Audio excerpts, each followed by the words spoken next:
Welcome to Concept. Click the subscribe button and hit the bell icon so you don't miss out on any of our future videos.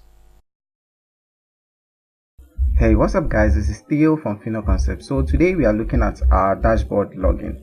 The reason why we use XAMPP is because XAMPP actually allows you to locally host your website. So everything you're going to be doing will be based on your hard disk. So let's just open up XAMPP and start these two apps, Apache and MySQL. I don't know if I pronounced this right. If I didn't, please leave the correct pronunciation in the comment below.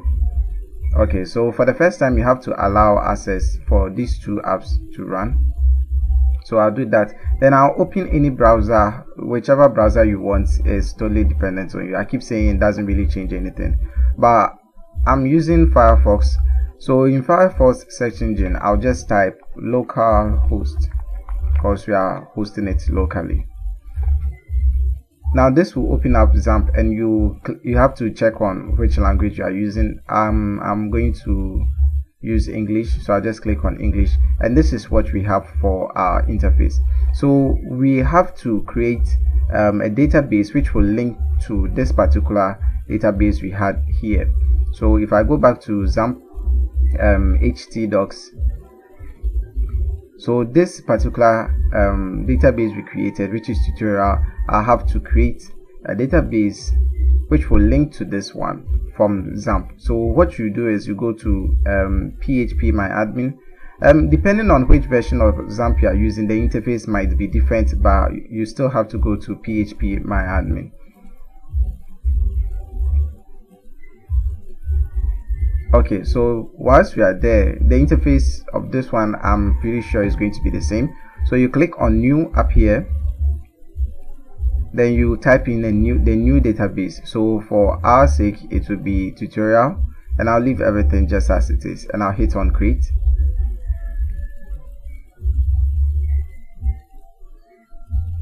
Now our database is created. So what we have to do now is to link it to our WordPress and install WordPress or configure WordPress, whatever it is.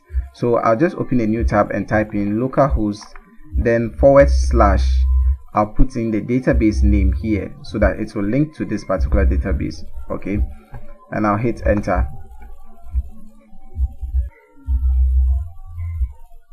Okay, so it has detected that we are using WordPress and everything is looking fine. So you can go ahead and read all this. So I click on let's go. Now the database name is what we placed inside our folder here. So if I go to tutorial, I go back to WP config sample.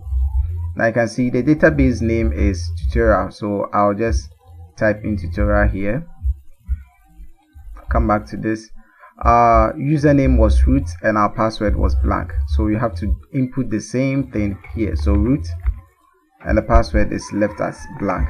Now these two, you just leave them as that. The database host is localhost and the table prefix is WP underscore. So you just submit this and you click on run the installation. Okay, so they are asking for site title. This would be the site title of your website. So let's just say if it was photography, you just type in Photoshop. I meant to say photography. So photography, that's what is going to show on your website, but for this I'll just call it tutorial. Why can't I type today? Tutorial. Now I won't type in tutorial because I don't want to confuse this tutorial with this site title. So I'll just call it graphic design, or let's say graphic design website. What username do you want to use to access this particular site? So in this case I will just create a username, probably Theolabi. I'll just put them together, and this is the password. If you want to go ahead and change it, you can just type in your own password, but I'll just leave it at the default. You know what, let's just type in a password. So the password will be 123 Theo Labi. Now you can see this is a very weak password, so just go ahead and create your own password and make it as strong as possible. So I'll just do that right now. Mind you, these aren't actual words, so I'll just type anything. Then I'll make sure I copy this and hide it somewhere very safe. So I have a notepad here. I'll just leave it in here and go ahead and save this notepad. Without this password, you won't be able to access your website. But there's a cool feature. Because of that, you can input your email address here, so that anytime you can't access that website, you get a new link using your email address. Then you can reset your password. So for my email, I'll just use my email. And search engine visibility, discourage. No, I'll actually tell you not to discourage this. If you remember from our previous video when I was talking about how to download XAMPP and WordPress and other things, I made mention of indexing. Now indexing is very important because it shows the various categories or pages of your website.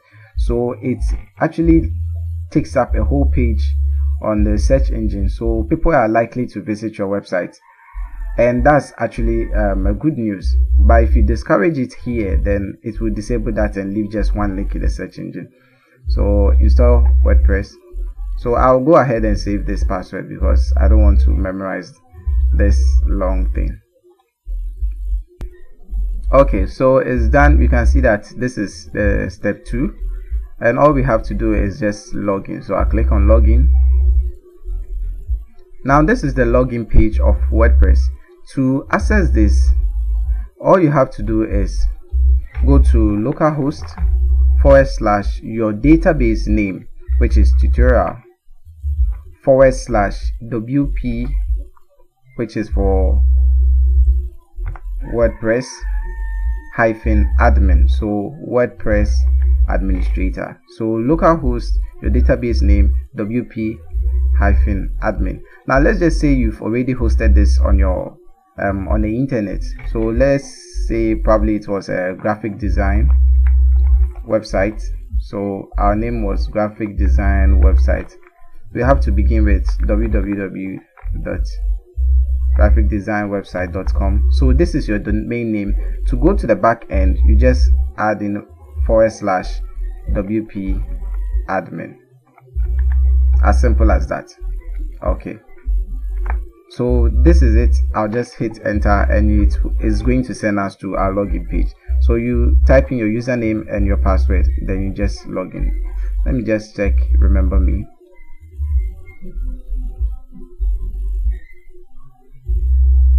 Okay, so this is our dashboard. I'm going to explain what these do and what they mean in the next video. So if you haven't subscribed already, make sure you subscribe. And thank you guys for watching. I'll see you in the next one.